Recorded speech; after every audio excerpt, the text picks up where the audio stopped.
بریم با پا شروع کنیم به گرم کردن.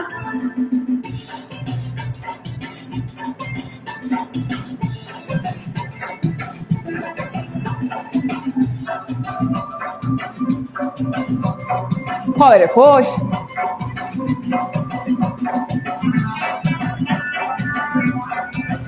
سلام، امیدوارم که حالتون عالی باشه. توی این بخش وارماپ یا گرم کردن قبل از رقصیدن رو میخوایم با هم دیگه داشته باشیم. اگر که مربی یا رقصنده هستی میدونی که برای اینکه شروع کنی به رقصیدن لازمش اینه که قبلش بدنتو آماده کنی و با یه بدن گرم بری برای تمرین. پا جلو، زد.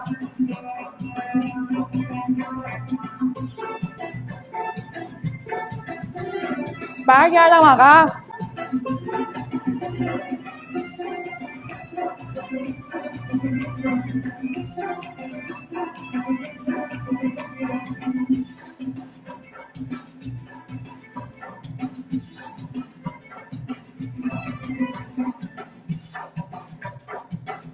میچرخم.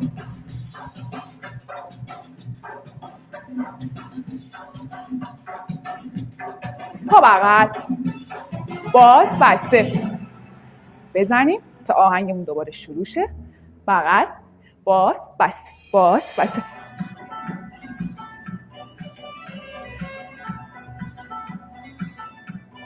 جلو، بغل، عقب، بغل.